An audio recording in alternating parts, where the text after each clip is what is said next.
परळीच्या इराणी वस्तीत पोलिसांचे धाडसी कॉम्बिंग ऑपरेशन. मकोकातील फरार आरोपीसह सराईत टोळी गजाआड. 3 लाखांचा मुद्देमाल हस्तगत.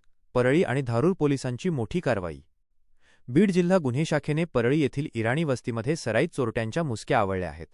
या धाडसी कारवाईत पोलिसांनी 3 लाख रुपयांचा मुद्देमाल हस्तगत केला असून अटक करण्यात आलेल्यांमध्ये ठाणे येथील एका मकोका MCOCA गुन्ह्यातील फरार आरोपीचाही समावेश आहे. परळी आणि धारूर पोलिसांनी संयुक्तपणे ही कारवाई अत्यंत गोपनीय पद्धतीने पार पाडली. बीड येथील गुन्हे शाखेच्या वतीने इराणी वस्तीत कॉम्बिंग ऑपरेशन राबवण्यात आले होते.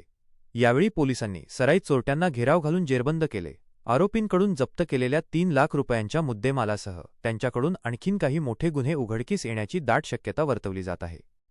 सदरची कामगिरी पोलीस अधीक्षक श्री नवनीत कांवत, अप्पर पोलीस अधीक्षक श्रीमती चेतना तिडके, 6 पोलीस अधीक्षक श्री ऋषिकेश शिंदे यांच्या मार्गदर्शनाखाली स्थानिक गुन्हे शाखेचे पोनी शिवाजी बंटेवाड, पोनी धनंजय ढोणे, पोपनी श्रीराम खटावकर, सुशांत सुतळे आणि त्यांच्या सहकाऱ्यांनी यशस्वीरित्या पूर्ण केली.